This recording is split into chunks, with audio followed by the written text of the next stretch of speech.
안녕하십니까. 외교관 TV 라틴 아메리카 특집 세 번째 시간입니다. 이번 시간에는 라틴 아메리카의 경제, 각 나라의 세세한 경제 상황에 대해서라기보다는 상대적으로 저성장을 보이고 있는 라틴 아메리카의 모습에 대해 이야기를 나눠보겠습니다. 오늘 또 김병곤 대사님 모셨습니다. 네, 안녕하십니까. 대사님, 우리가 사람을 평할 때 이런 말 있죠. 모든 것을 다 갖춘 것 같은데 잘 안 풀리는 사람이다. 뭔가 좀 그렇다 하는 그런 말인데 중남미를 보면 좀 그런 생각이 듭니다. 어떻게 생각하세요? 중남미에 이제 많이 근무하는 사람들 사이에서는 유명한 일화인데 그런 얘기가 있어요. 이제 하나님이 천지를 창조하고 계시는데 그 가브리엘라 천사가 네. 그 불만을 토로해요. 네. 아니 다른 지역에는 뭐 사막도 만들고 네. 이렇게 비도 안 오게 하고 네. 험준한 산도 많고 그런데 왜 이 지역은 이렇게 풍요롭게 네. 이렇게 만드십니까? 좀 불공평하지 않습니까? 이제 그러니까 하나님이 그러셨다는 거예요. 아, 그거 잘 모르는 소리 하지 마라. 네. 내가 앞으로 거기다가 어떤 사람들을 살게 하는지 네. 보고 얘기를 해라. 아, 네. 그러니까 결국은 사람이 문제란 얘기죠. 네. 그만큼 라틴 아메리카, 중남미는 자원은 풍부하죠. 근데 자원의 저주란 말도 있잖아요. 그렇습니다. 네. 자원이 많은 나라가 잘 사는 나라가 많지 않아요. 네, 맞습니다. 제가 언젠가 나이지리아를 출장을 갔었는데 거기도 이제 그런 석유의 저주라는 그런 이제 표현이 나오거든요. 잘 사는 사람들은 잘 사는데 대부분의 사람들은 그 송유관을 뚫어가지고 그 석유를 훔치려는 사람들이 꽤 있고. 지금의 베네수엘라가 대표적인 나라 아니에요. 세계 석유 매장량은 최고로 많은데 네. 저렇게 큰 가난 속에서 지금 있으니까. 그러게 말입니다. 대사님, 이전 시간에 잠깐 라틴 아메리카 지역이 문화적, 경제적으로 아메리카 북부의 앵글로 아메리카와 상대적으로 비교된다 하는 그런 말씀이 잠깐 나왔습니다. 근데 경제 발전 상태, 국제적인 지위, 그런 면에서도 차이가 나겠죠, 많이? 미국하고 라틴 아메리카 차이가 많죠. 지난번에 그 중남미가 33개국이라고 말씀드렸잖아요. 네. 근데 그 33개국 GDP 다 합쳐봐야 네. 미국의 4분의 1밖에 안 돼요. 그러니까 뭐 중남미와 미국과의 관계를 뭐 한마디로 표현하라 그러면 네. 힘의 불균형이죠. 파워의 차이가 너무 많이 납니다. 네. 네, 앞으로도 이제 말씀을 나누겠습니다만 그 차이는 왜 납니까? 이제 결과적으로 이제 미국은 잘 살고 어떤 나라는 잘 살고 어떤 나라는 못 사는가의 문제 아니겠어요? 예. 아주 복잡한 문제인데 중남미 지역의 경우에는 이제 구조적인 문제가 있죠. 그 독립 과정에서도 얘기를 했지만 독립 이후에 크게 달라진 게 없었다고 한 얘기가 그 식민지 시대 때 이루어진 어떤 경제 사회 구조가 계속 지속이 되고 있는 것도 있고 그 이후에 또 정치도 불안하고 군부 쿠데타도 많고 하니까 그런 정치 불안 속에서 산업 발전을 기대할 수가 없죠. 또 근대화 과정 속에서 이제 그 정치 지도자들이 이제 그런 것들을 감안해서 어떤 성장 전략도 세우고 개혁할 건 개혁하고 해 나가야 되는데 그거를 뭐 전혀 지금까지 못 하고 있는 그런 상황 때문에 결과적으로는 지금 그 어떤 가난의 세습이라 할까요? 빈곤의 악순환이라고 할까요? 물론 뭐 이제 경제적으로 중견 국가의 이런 나라들도 뭐 있습니다. 브라질, 아르헨티나, 칠레, 멕시코 이런 나라는 뭐 브라질, 멕시코 이런 데는 경제 규모가 뭐 워낙 크니까요. 네, 그렇죠. 얘기는 하지만 이제 저희들이 일반적으로 말씀드릴 때 하는 말씀. 그 대사님께서 이제 이렇게 중남미 지역 그 경제를 저서에도 말씀 써놨지만은 경제 정책의 실험소라고 하셨습니다. 그러니까 말씀하신 이유가 제가 한 얘기보다는 어디서 많이 나오는 얘기죠. 네. 그 미국이라고 하면 이제 그 자본주의, 자유주의 시장 경제 체제를 경제 정책의 변화는 다소 있지만 기본적인 라인은 유지하면서 지속되어 오는 게 자본주의 체제 아닙니까? 그렇습니다. 그 중남미의 경우는 이제 뒤늦게 네. 서구 자본 독립함으로 인해서 네. 서구 자본주의 세계에 편입은 됐지만 네. 그 이후에 이제 경제 정책 그 중남미 경제 구조를 그 사람 식민지 시대 때 이루어졌고 제국 시대 때 또 특히 경제 구조가 고착이 됐고 네.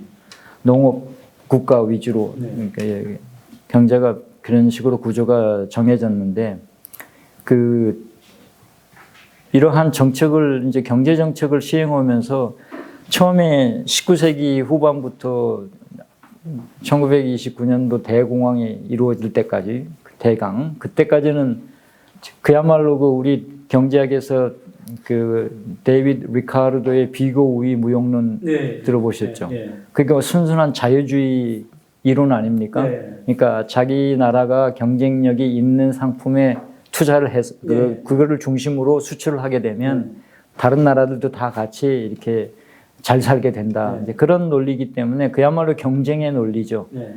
경쟁력이 있는 상품을 수출하라는 거잖아요. 네. 그 당시는 1880년대부터 1930년대까지는 라틴 아메리카도 다 그런 자유주의 정신의 그 정책으로 일관되게 해왔었죠. 그래서 경제가 발전했어요. 그러다가 이제 대공황 이후에 경제가 어려워지니까 어떤 정책을 또 취하냐면 그 수입 대체화라고 그래서 네. 수입해서 쓰던 그동안의 물건들을 이제 우리 국내에서 생산하자. 네. 왜냐하면 더 이상 수입해 올 수도 없는 상황이 되니까. 그래서 이제 그 산업을 육성한다고 지도자들이 엄청나게 국내 기업을 보호해주는 네. 또 관세로도 보호해주고 네. 보조금도 주고 해서 아주 보호주의 정책을 강하게 펴죠. 네. 그러다가 이제 1980년대 가가지고 중남미 경제가 이제 외채하고 인플레 때문에 아주 어려워지게 됩니다. 그러니까 이제 미국이 나서서 네. 소위 말하는 그 신자유주의 정책이라는 네. 것을 그렇죠. 취하게 되죠. 신자유주의 정책이라는 게 한마디로 이제 시장에 모든 것을 경제에 맡긴다는 거 아닙니까? 근데 그렇게 하다 보니까 그 뭐 경쟁력이 없는 경우는 뒤떨어지기도 할 수밖에 없고 또 빈부격차가 심해지고 그렇습니다. 그래가지고 또 이제 그게 어려우니까 2000년대에 네. 들어와가지고는 그 신자유주의에 대해서는 비판 세력들이 나타나게 이제 대표적인 주자가 베네수엘라의 차베스 아닙니까? 그다음에 이제 아르헨티나의 키르치너, 브라질의 룰라, 뭐 볼리비아의 에보 모랄레스, 칠레, 그 에콰도르의 라파엘 코레아 이런 이제 좌파 성향의 정부들이 다 집권을 해가지고 정책을 이제 아주 사회주의는 아니지만 사회주의 거의 그냥 그 아주 극우적인 정책을 취하는 나라도 있고 아주 좌파 성향의 정책을 취하면서 보호주의로 또 나가죠. 네. 그러다가 또 이제 그게 실패를 하게 되니까 또 우익 정권이 들어오게 되고 네. 우익 정권이 들어서면 또 다시 이제 그 시장 경제 친기업 정책을 하지 않을 수가 없거든요. 이런 일련의 과정들을 통해서 보면 경제가 이랬다, 이 정책을 썼다, 저 정책을 썼다 해서 자꾸 변하니까 일관된 정책을 취하지를 못해요. 그러니까 이게 뭔가 경제 정책들을 다 해보는 거죠. 그래도 어느 정도 성과를 냈던 그런 정책은 없었어요. 성과도 있었고, 물론 이제 나름대로 그 정책마다 성과는 있었는데 그게 지속이 못 된다는 얘기죠. 지속이 되지 못하고 자꾸 그 순환을 하게 되는 그런 상황입니다. 어느 정도 이제 우리나라 같은 경우는 소득주도 또는 성장주도, 뭐 균형, 뭐 발전 그런 말이 나옵니다만은 거기도 이제 그런 개념을 이제 하나의 이제 성장 전략 아니겠어요? 이제 개도국이 잘 살려고 그러면 어떤 큰 틀을 마련해 가지고 성장 전략. 우리나라 같은 경우는 뭐 대표적으로 뭐 경제학에서 뭐 허슈만의 불균형 성장 이론 나오지만 아주 집중과 선택을 통해서 효율적으로 경제를 재원을 이용했던 게 우리나라 발전의 비결 아닙니까? 한마디로 얘기하면. 근데 그런 전략들을 채우지 못하고 비슷하게 정책은 취하는데 결과적으로 보면 그런 게 아니라 국내 산업 보호 또 기득권자들의 이익을 보호하는 결과만 그렇게 가져오니까 경제가 그렇게 잘 안 되는 거죠. 그 중남미 지역 뭐 지난 시간에도 뭐 미국이 어느 정도 뭐 자관 중남미에 직접적인 간접적으로 이제 개입하는 경우가 꽤 많이 있다 하는 이야기지만 경제도 마찬가지로 미국의 어느 정도 그 종속 완전 종속이죠. 완전 종속입니까? 네, 거의 뭐 요즘 이제 최근에는 아니지만 이제 제국주의 시대 때, 뭐 냉전 시대 때는 그런 형편이라고 봐야죠. 예전에 한번 들은 말이 이게 있었습니다. 이 바나나 리퍼블릭이라고. 물론 이제 옷가게가 있습니다만, 바나나 리퍼블릭 옷가게가 있습니다만은, 바나나 공화국. 그것은 그냥 미국에 완전히 예속된, 1차 산업을 중심으로 된 그런 경제를 이제 의미한다고 생각합니다만은, 영화도 나왔습니다. 바나나 리퍼블릭 영화도 나왔는데, 중미적을 뜻하는 말이죠. 그렇죠. 바나나 공화국이라는 게 바나나 팔아먹고 사는 나라라는 취지 아니겠어요? 모든 사회적 기반은 시설은 그 바나나 파는데 재배하고 빼 나가는데 그냥 집중이 되는 거죠. 19세기 이제 20세기 초에 미국 사회에서 미국에 아주 커다란 식품 회사들이 있었어요. 그 이제 대표적인 게 유나이티드 프루츠 컴퍼니인데 그런 회사들은 이제 중미 온두라스, 과테말라 이런 코스타리카 이런 지역에다가 아주 큰 농장을 차려요. 그 플랜테이션이라고 하죠. 그런 이제 그 큰 땅을 이제 매입을 해서 토지의 생산성이라든가 이런 거는 자체하고 일단 플랜테이션을 그렇게 시작을 합니다. 거기서 이제 바나나를 재배해서 그걸 이제 미국으로 가져가는 그런 이제 사업을 하는데 그런 미국 기업이 기업 활동을 할 수 있게끔 앞장서서 도와주는 게 이제 지도자들이죠. 대통령이 독재자가 돼서 그 나라의 지도자. 그 기업의 이제 기업의 하수인처럼 독재자 하면서 부패한 그런 독재자들을 이제 빚고 와서 그 바나나 공화국이라고 한 건데 그게 이제 원조는 뭐 아시다시피 누구죠? 오 헨리, The Last Leaf, 마지막 ipse 저자가 그게 이제 좀 재정적으로 문제가 있어가지고 온두라스에서 좀 살았대요. 근데 온두라스에서 그렇지. 온두라스에 살면서 온두라스의 그런 모습들을 너무나 잘 겪어보고 나중에 미국 와서 무슨 소설책을 하나 썼는데 거기서 나온 얘기입니다. 아, 그렇습니까? 근데 다른 이제 경제학 용어로 이야기하면 그 바로 종속이론이라고 할 수도 있겠죠. 종속이론에서 내세우는 전형적인 사례라고 볼 수 있죠. 종속이론은 이제 또 다른 의미도 있습니다만 그렇게 단순한 건 아니고요. 근데 보면은 이제 농산물에 이제 그렇게 좀 과도하게 이렇게 치우쳐져 있는 산업 구조다 보면은 국제 시세라든가 또는 기후 여건이라든가 그런 게 좌우돼서 이게 상황이 악화되거나 좋아지거나 좋아질 때는 이게 우리 이제 농업이면 옛날에 우리 선조들이 이제 갔을 때는 사탕수수가 상당히 상황이 좋았을 때 인력이 필요하니까 가고 근데 가자마자 그냥 이게 시세가 떨어지니까 참 안 좋아지고 그런 것도 있지만 중남미가 되게 이제 그런 어떻게 보면 국제 시세라든가 기후 변화, 기후의 영향을 많이 받으니까 경제가 그냥 덩달아서 영향을 받겠죠.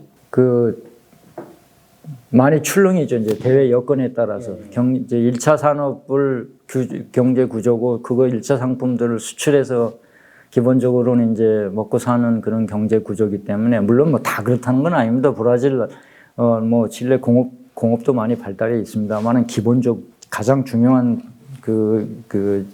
비중을 차지하는 게 이제 1차 산업이라는 얘기죠. 그런데 이제 라틴 아메리카에서 이제 종속이론이라는 말이 이제 종속이론이 라틴 아메리카에서 나왔잖아요. 그래서 누가 이제 비꼬는 말로 중남미에서 제일 성공적인 수출품을 대라 그러면 종속이론이다. 그런 농담도 하고 그래요. 그런데 종속이론이 이제 나오게 된 게 사실 종속이론의 제일 효시라고 할 수 있는 사람이 아르헨티나에 중앙은행장까지 했던 라울 프레비시라는 경제학자가 있어요. 아주 탁월한 경제학자죠. 근데 이제 그게 나오게 된 배경이 아시다시피 이제 1945년부터 2차 대전이 끝나고 1973년대에 석유 위기가 발생할 때까지 그 몇십 년의 기간이 그래요. 자본주의의 가장 큰 전성기였다. 그래서 이제 다른 국가들이 2차 대전 이후에 경제 발전을 굉장히 빨리 성장을 이룩했는데 중남미 경제를 이렇게 놓고 보면은 상대적으로 저성장이고 침체가 됐단 말이에요. 그렇습니다. 그러니까 그때 유명했던 이제 경제 발전 이론 중에 이제 근대화 이론이라는 게 있어요. 그 뭐 아시는지 모르겠지만 립셋이라고 하는 사람이 그 유럽의 선진국의 그 경제 발전 경험이라는 거를 따라가야 되는데 개도국들도 이제 그렇게 되지 못하는 이유에 관해서 이제 그 찾다가 보니까 그 종속 이론이라는 게 나온 거예요. 한마디로 얘기하면 교육 조건 때문에 그 1차 상품을 수출하는 나라는 시간이 지날수록 이 공산품을 수출하는 나라에 종속되게 된다 이거예요. 다시 말씀드리면 교육적증이라는 게 뭐죠? 그 원자재를 일정량을 가지고 살 수 있는 이 공산품 양이 줄어드는 거예요.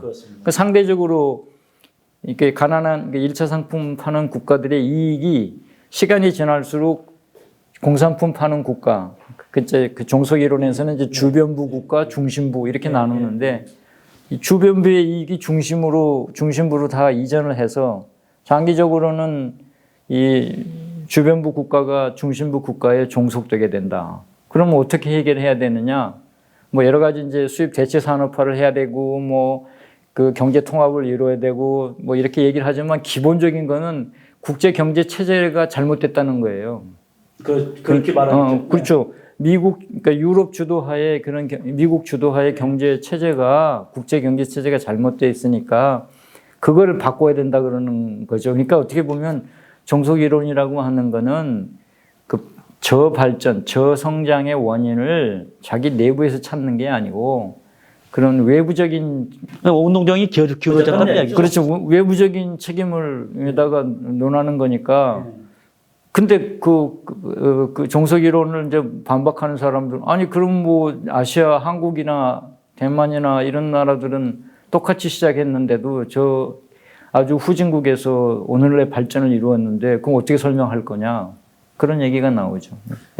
저 아르헨티나 그 제이마시 시절에 강연 많이 가셨겠습니다. 한국의 발전 왜 그렇게 발전했느냐 뭐. 뿐만 아니고 이제 저희들이 그 중남미의 공관장으로 가면 제일 많이 듣는 질문이 한국은 어떻게 그렇게 빠른 시간 내에 경제 발전을 일으켜서 선진국이 될 수 있느냐 그런 얘기예요. 그러니까 그거를 질문으로 대답하면 설명해 주려면 간단하지가 않아요. 그래서 제가 이제 그 주로 인용했던 에피소드가 아니 그 호랑이하고 사자가 싸우면 누가 이깁니까? 그래요. 그 이제 누가 이기겠어요? 배고픈 놈이 이긴대요. 그러니까 맞습니다. 그만큼 우리는 어려운 여건 하에서 이렇게 그걸 극복하고 하는 건데 자원도 많고 기후도 좋고 그러니까 이제 그런 어떤 개척 그 어려움을 이겨내는 그런 정신이 조금 약한 게 맞습니다. 아까 그 하나님이 창조하실 때 그렇게 너무 지나치게 좋게 해줘가지고 그러지 않았나 하는 생각도 듭니다. 네, 세상님 화제를 좀 바꾸어가지고 우리 이런 노래 있죠? Don't Cry for Me, Argentina. 이게 이제 아르헨티나 이제 페론 대통령 이 뭡니까? 두 번째 부인의 그 이야기로 유명한데요. 페로니즘이라는 말까지 나왔습니다. 그 대통령 시절의 그 정책 때문에 일종의 이제 포퓰리즘 정책입니다만 우리나라도 뭐 좀 요즘 뭐 대권 주자들이 좀 과도한 돈풀기 복지 정책을 한다는 그런 주장을 하면서 남미의 포퓰리즘을 거론합니다. 근데 페론 대통령 시절에 그 이런 정책이 나왔다 그러는데 페론 그 대통령 어떤 사람입니까? 그 성공을 했나요, 그 정책이? 페론 대통령은 이제 1943년도에 그 아르헨티나에서 이제 군부 쿠데타가 발생을 했어요. 그때 그 쿠데타에 참여한 사람인데 직업군인 출신이죠. 대령으로 있을 때 이제 쿠데타에 참여를 해서 군사 정권 하에서 그 노동장관을 했어요. 그러면서 이제 노동자들하고 연대를 아주 강화했죠. 아르헨티나에서 이제 유일하게 3번 대통령을 한 사람인데 4년씩 3번. 그렇죠. 그때만 헌법 개정하기 전이니까 그 사람도 헌법 개정해서 한 번 더 한 거니까. 그러니까 1946년부터 55년까지 이제 45년 그때가 아르헨티나 경제에서 전성시대 아니었습니까? 그때만 해도 아르헨티나 경제 재원이 풍부할 때죠. 네. 그래서 그러고 나서 이제 1955년에 이제 군사 쿠데타로 물로 이제 망명을 가게 되죠. 네. 망명 가서 이제 스페인에서 오래 있다가 1973년도에 들어와서 또 대통령에 당선이 돼요. 또 네. 같은 인물이. 그렇죠. 그래서 그래서 이제 페론 대통령은 대통령을 3번을 했고, 근데 이제 마지막에는 대통령 돼가지고는 1년도 못해서 이제 병으로 죽죠. 네. 근데 이제 부인도 세 사람이었어요. 처음 부인은 이제 교사였는데 젊어서 암으로 죽고, 네. 두 번째 부인이 우리가 알고 있는 에바 페론이죠.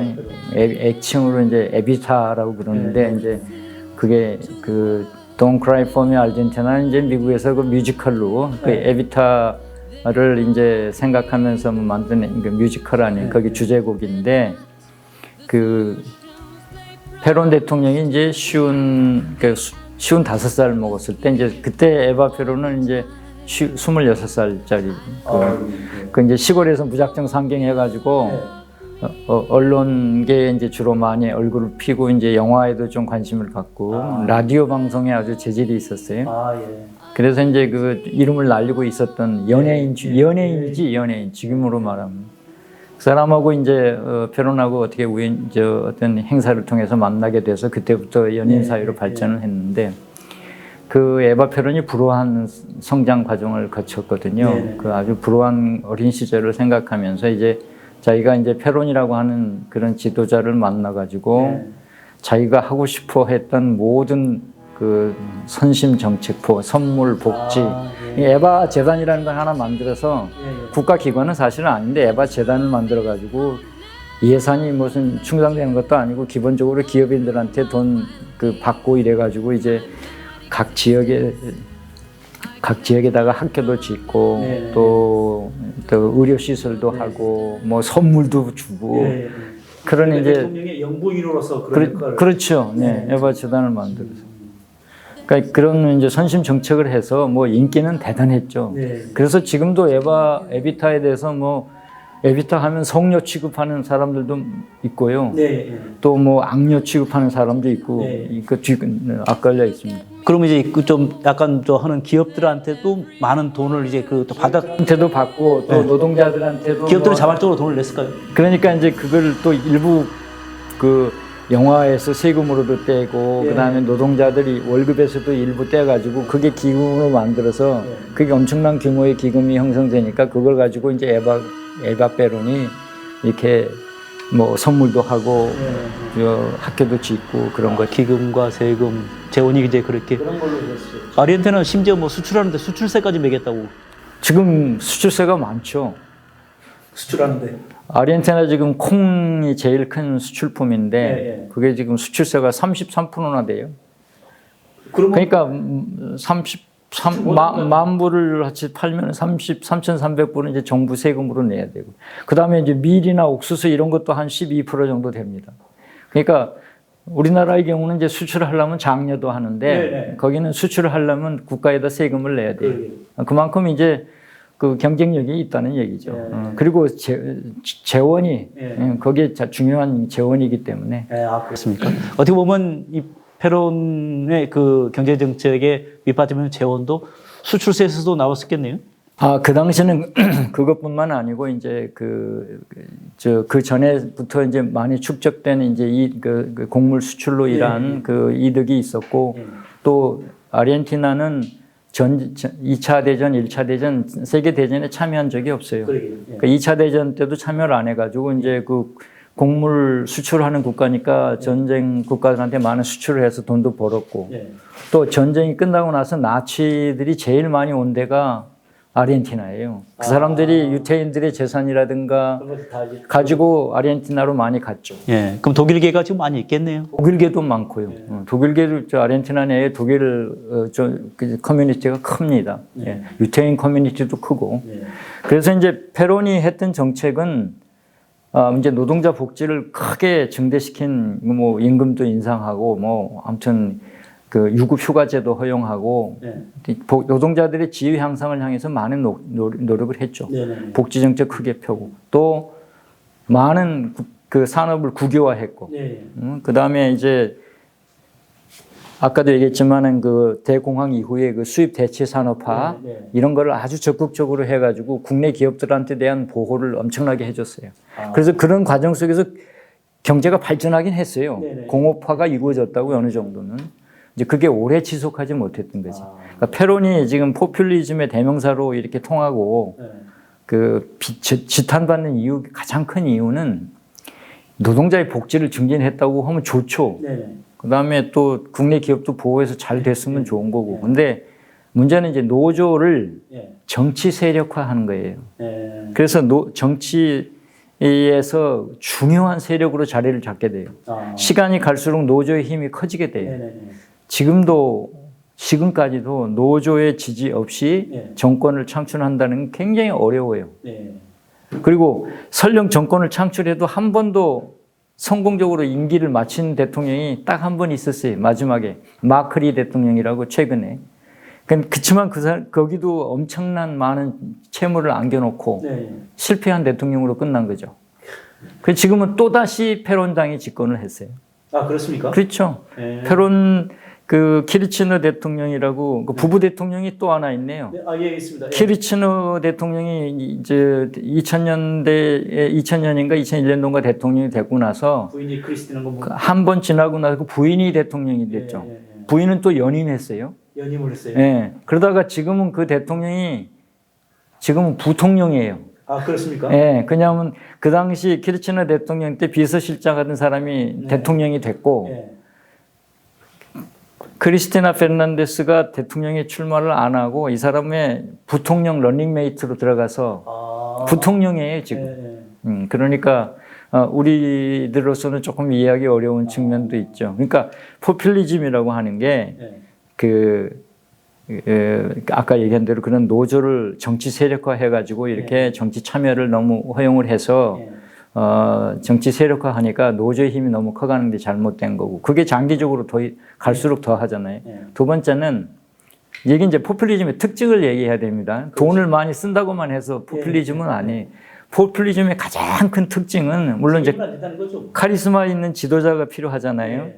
두 번째는 제도를 무시한다는 거예요. 기존에 뭐 의회나 정당이라든가 이런 우리 기존 인스티튜션이 있잖아요. 근데 그런 제도를 무시하고 이제 뭐 트럼프 보게 되면 트위터를 통해서 대중하고 직접 교신하고 또 기성 언론들은 다 페이크 뉴스라 그래서 믿지 말라 그러고 자기 언론 탄압이 이루어지고 또 한 가지는 이 가장 큰 특징이 적과 동지 사회를 이분법으로 나눠요. 적과 동지로 나눠가지고 자기 편을 드는 사람은 동지고 그렇지 않은 모든 사람은 적이에요. 그러니까 그렇게 되는 과정 속에서 제일 먼저 나타나는 게 애국주의, 그 다음에 국가주의, 자기 나라가 최고고 자기 국민, 자기 지역이 최고. 그러니까 이제 그런 과정 속에서 희생양이 누구냐면 이민자들이죠. 그 다음에 인종차별이 또 일어나게 되죠. 그러니까 그렇게 사회가 분열이 되는 겁니다. 그래서 결과적으로 포퓰리즘이 득세를 하게 되면 민주주의가 위태롭게 돼요. 그래서 우리가 이제 포퓰리즘을 경계해야 된다는 거지. 복지를 많이 하는 건 좋죠. 그러나 복지를 많이 해서 좋은 거는 좋지만 그게 그만큼 우리가 재원을 효율적으로 사용했느냐 그런 측면에서 이제 평가를 해야 되겠죠. 복지를 뭐 유럽 선진국은 복지 정책해서 잘 나가고 있잖아요.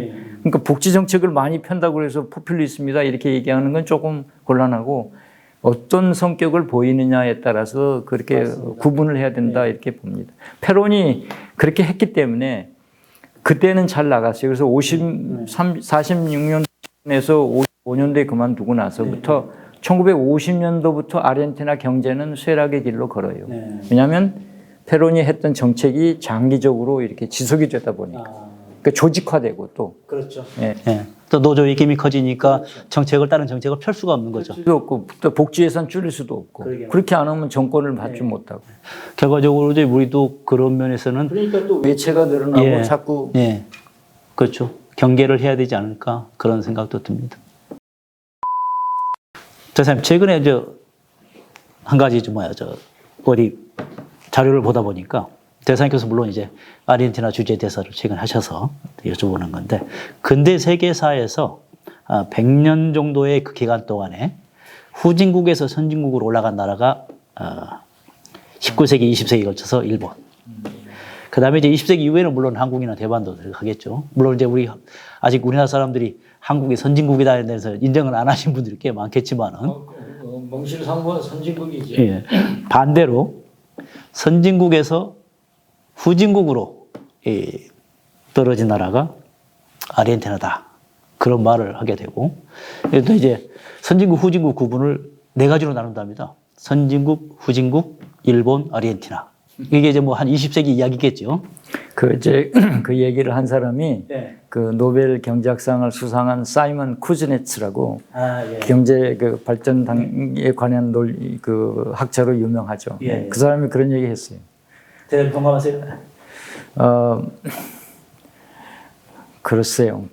그렇다고 봐야죠. 뭐, 왜냐하면 아르헨티나가 발전하지 못하는 이유에 관해서 그 이론들이 참 많습니다. 네. 거기에 관한 그 학술 논문도 많고, 네.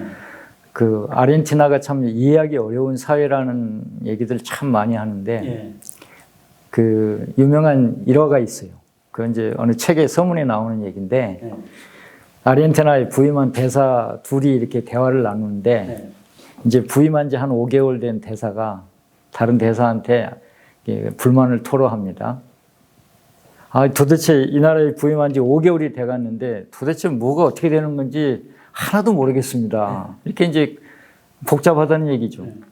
그러니까 이제 다른 대사가 뭐라고 그러냐면, 그 대사님 통찰력이 대단하시네요.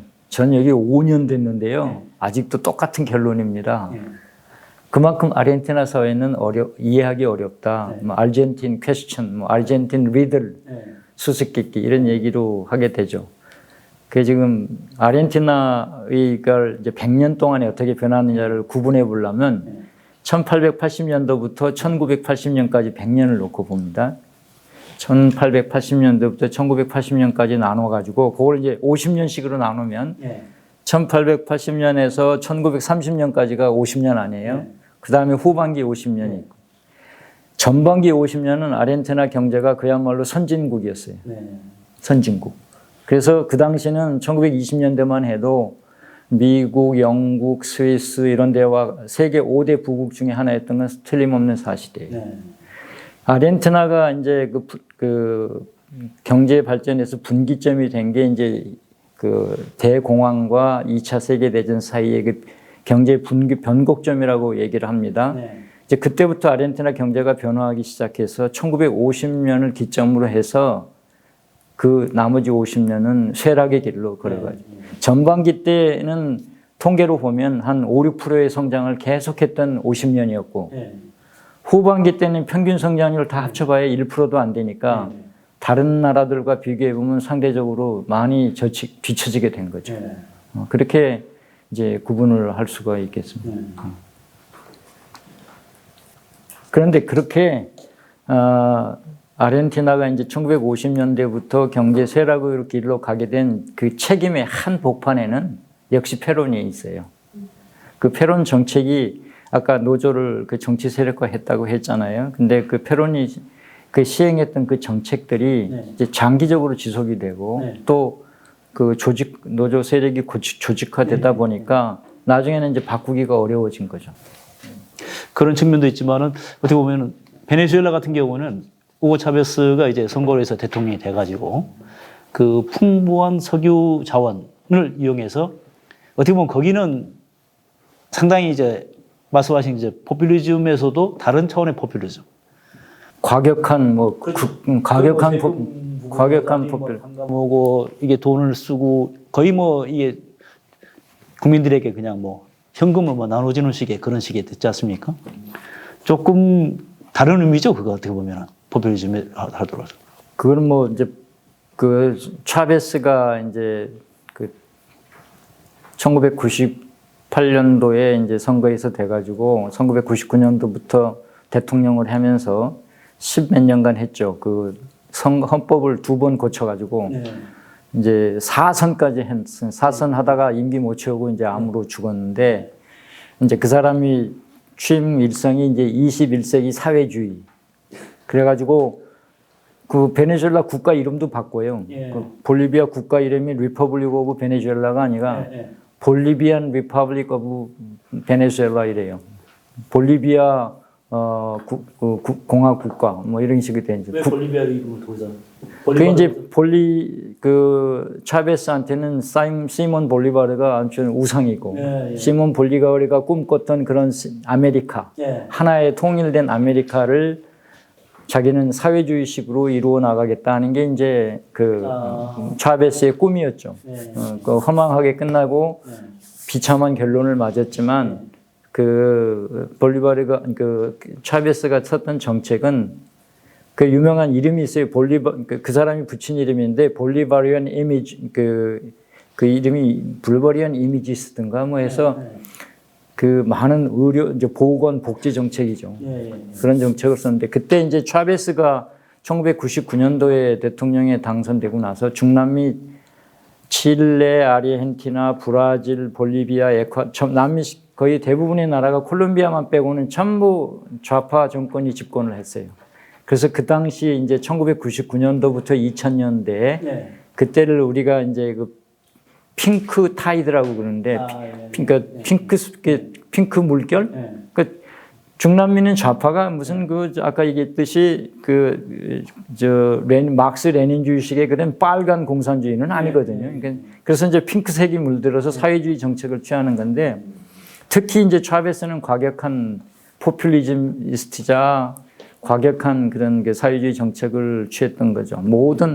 그러니까 베네수엘라 수입의 대부분이 그 베네수엘라 석유공사에서 나오는 돈이에요. 근데 그 돈을 가지고 이제 전 정권들은 부패해서 자기들 호주머니에 채웠다. 이렇게 해서 대통령이 자기는 우리 그거를 서민들을 위해서 쓰겠다 해서 대통령이 된 사람이고 그런 서민들을 위한 정책을 펼친다 하면서 현금 지원 정책들을 많이 했죠. 근데 그 정책은 볼리비아 다른 나라도 다 했어요. 아르헨티나에서도 하고 그 브라질의 룰라도 하고 그러니까 조건부 현금 지원이라는 정책이에요. 좀 이제 고상한 표현을 쓰면 조건부 현금 그 컨디셔널 캐시 트랜스퍼 이게 CCT라고 얘기를 하는데 그게 뭐냐면 가난한 사람들한테 돈을 한 달에 얼마씩 줘요. 우리 이제 제가 아르헨티나 있을 때 보면 제 운전 기사가 한 달에 정부로부터 300불씩을 받아요. 월급 받는데? 네, 벌금 그건 그거고. 그러면 정부에서 그 돈을 받으면 그 자기 애들을 반드시 학교에 등교시켜야 돼요. 공부를 시켜야 돼요. 그렇지 않으면 이제 그래서 조건부예요. 아동 취학률을 높이고 왜냐하면 가난하니까 학교도 안 보내고 그런 일이 생기니까 이제 정부에서 교육열을 높이기 위해서 교육을 잘 하기 위해서 취학률을 높이기 위해서 그런 조건을 걸어줘요. 그러니까 이제 돈을 주면 그 가난한 사람은 그 돈 가지고 소비를 하잖아요. 그러니까 그게 경제가 돌아가게 만드는 역할도 하고 한동안은 그 정책이 상당한 성과를 거둬서 아주 그 극빈층을 해소하는 데는 많은 도움을 줬어요. 장기적으로 지속을 못해서 그랬죠. 그 재원이 계속 끊임없이 나와야 되는. 그렇죠. 그러니까 그게 그 당시는 아까도 말씀드렸지만 2000년에서 2010년 그 사이에는 그 2008년도 금융위기 전까지는 중국이 그냥 경제가 성장하는 통에 원자재 수출이 많아가지고 석유값도 그때는 굉장히 높아서 차베스는 굉장히 그때 럭키했던 거죠. 그러니까 그게 가능했지. 지금같이 원자재 가격이 하락된 상황 속에서 베네수엘라는 이제 더 이상의 돈이 없죠. 근데 문제는 아까 차베스가 그걸 그 석유에서 나오는 돈 가지고 서민들을 위해서 쓰겠다 이렇게 공언을 했지만 지금 그 베네수엘라에서 그 지난 14년 동안에 그 베네수엘라 석유공사가 거둬들인 돈이 한 1조 달러 정도 된대요. 근데 그 돈 중에서 한 3천억 불이 없어졌어요. 그게 전부 다 부패한 그 사람들한테 정권. 결국은 마찬가지로. 최근에 미국에서 그 재판을 받은 사람도 있죠. 그 베네수엘라 차베스의 경호실장이었고, 그 다음에 그 조폐청장도 했던 친구인데, 뭐 몇백억 불, 150억 불인가? 뭐 이렇게 큰 돈을 횡령을 해서 또 머니 론동, 자금 세탁을 해간 죄로 재판을 받고 있고 지금 현재 그거 차베스 시대 때 그 국고를 이렇게 부정하게 탈취했던 사람들에 관한 재판이 뭐 100몇십 건이 지금 아직도 진행되고 있으니까 차베스가 뭐 자기가 그 돈을 서민들을 위해서 하겠다 하는 거는 지금 생각해 보면 뭐 그건 허황된 얘기였죠. 그리고 뭐 서민들을 위해서 정책을 펼친다는 뭐 포퓰리즘 뭐라고 표현을 합니다만은 그런 정책을 썼다 하더라도 그것이 잘못 관리가 되면은 결과적으로 피해를 보는 건 서민이네요. 그렇죠. 결과적으로는 그렇게 되죠. 그 의약품도 없고 뭐 식품을 사려올 빵도 없고 그런 상황이 돼 있다는데. 그러니까 이제 경제가 특히 그런 요즘 같은 팬데믹 상황 속에서 이제 그 재난금을 주고 하는 거는 하고는 또 다른 차원의 문제입니다. 네, 다른 차원의 문제입니다. 그래서 이제 그 정책을 그런 복지 증진을 위해서 쓴 정책이 잘 돌으면 좋죠. 네. 네, 대장님. 쭉 말씀을 나눠봤습니다만은 역시 중남미 지역이 이렇게 상대적으로 저개발 상태, 그러니까 더 할 수 있는 가능성은 항상 있는데 정책적인 면이라든가 또는 다른 뭐 내부 또는 외부 요인에 의해서 계속 성장을 못하고 이게 쭉 정체되어 있는 상태가 있습니다. 이 저개발 성장에 저개발의 이제 배경을 드신다면은 어떤 점이 있을까요? 아이고 그 어떤 나라가 잘 살고 어떤 나라가 못 사느냐 하는 문제는 이게 이제 쉽게 사실은 설명하기가 어렵잖아요. 그 어떻게 보면 사회 과학의 상당한 부분을 차지하는 거라고 저는 봅니다. 저도 이제 그 중남미 특히 이제 파라과이라든가 아르헨티나에서 있으면서 그런 질문을 많이 받잖아요. 그러니까 한국은 어떻게 그렇게 잘 살게 되었느냐? 그럼 왜 중남미는 그렇게 잘 못 살게 되느냐? 그래서 이제 저도 관심을 가지고 이제 쭉 여러 가지 이제 책들을 보는데 이제 이론을 이렇게 정확해 보면은 특히 이제 어떤 기후적인 요소 때문에 찾는 사람 그 이론을 설명하는 경우도 있고요. 기후는 좋잖아요. 그러니까요. 지리적인 위치 때문에 그런 빈부의 격차가 생기게 된다. 잘 살게 되고 못 살게 되는 그런 게 있다. 또 어떤 사람은 인종 때문이다. 또 어떤 사람은 그 문화적인 요소가 그 잘 살고 못 사는 것을 가른다. 또 어떤 사람은 아니다. 제도가 모든 것을 다 결정한다. 그래서 이제 각자 나름대로 그 이론이 있습니다. 그런데 이제 그 예를 들자면 그 문화적인 요소로 가장 그 지리적인 요소로 제일 중요하게 그 한 사람은 아까 얘기했던 그 제렛 다이아몬드 같은 사람이죠.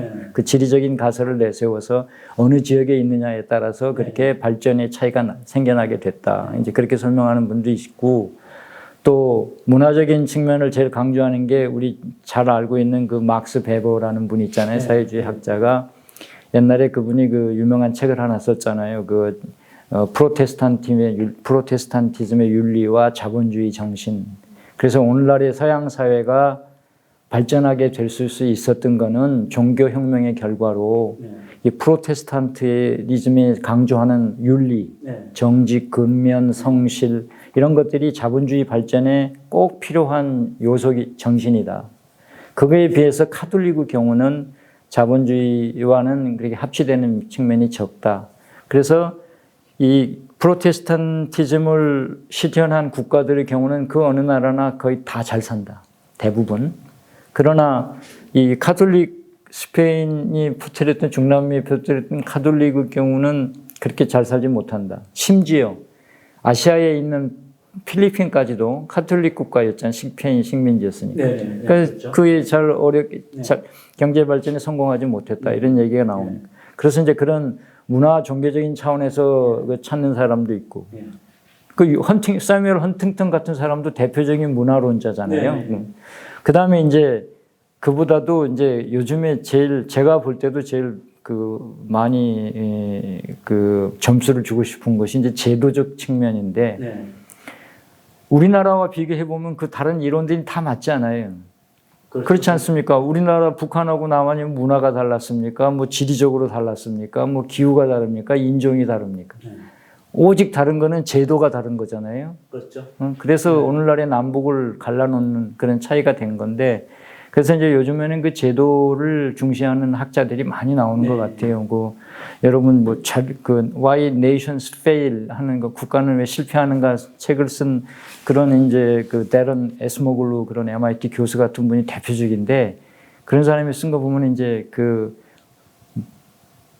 아무튼 과거부터 착취적인 정치 제도, 착취적인 경제 제도를 가진 나라에서는 경제가 발전하지 못했다. 그건 결과적으로 이제 생산성으로 연결이 되는데, 착취적인 제도라고 하는 것은 생산적이지 못하게 되죠. 그러니까 그 민주적인 제도 하에서 포용적인 정책을 취했던 그런 나라들의 경우는 잘 살게 된 거다. 같은 식민지를 겪었으면서도 영국 지배하에 있던 같은 새로운 이민으로 이루어진 미국, 호주, 캐나다, 뉴질랜드는 잘 사는데 왜 아르헨티나도 같은 백인으로 이루어진 국가인데 못 사느냐? 그거는 식민지 때 우선 영국식의 그런 민주적이고 그 토지도 다수한테 나눠주고 해서 그 효율성을 높이게 했던 그런 영국식의 모델이 이 착취적이고 억압적이었던, 또 소수에게 모든 토지가 집중되어 있던 그러한 스페인식의 경영 모델보다 앞섰기 때문에 발전한 거지 다른 거 아니다. 이제 그런 식으로 얘기를 각 요소별로 이제 얘기를 나누는데, 제도라는 것도 어떻게 보면요, 크게 보면 문화의 일부잖아요. 문화는 제도의 어머니라는 말도 있는데, 그것도 이제 역시 문화적인 측면과 제도적인 측면 이런 게 다 합쳐진 원인 아닌가 이렇게 봅니다. 근데 중남미 경우는 지금도 구조적인 문제가 있는 것이 전에도 말씀드렸지만은 그 소수가 아주 큰 토지를 소유하고 있어요. 아직도요. 그 사람들이 대지주 계급들, 그 대토지 소유자들이 오히려 산업자본가들보다 더 영향력이 세니까 그 사람들과 직접적으로 관련이 되는 농민들, 다수의 농민들, 토지가 없는 농민들이 많으니까 사회적인 문제가 발생을 하고 갈등이 발생을 하고 게릴라가 나오게 되고 이제 그런데 그거를 혁신을 못하는 것 같습니다. 그런